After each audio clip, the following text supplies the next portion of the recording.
This video is for teachers at Estacada Middle School. This video will show you where to place comments so that they print for your students on their report cards. Navigate to the section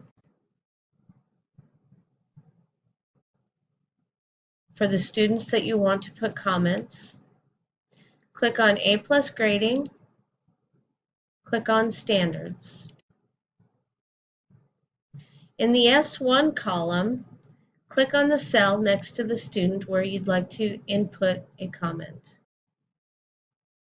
On the right-hand side, in the text box, enter your comment.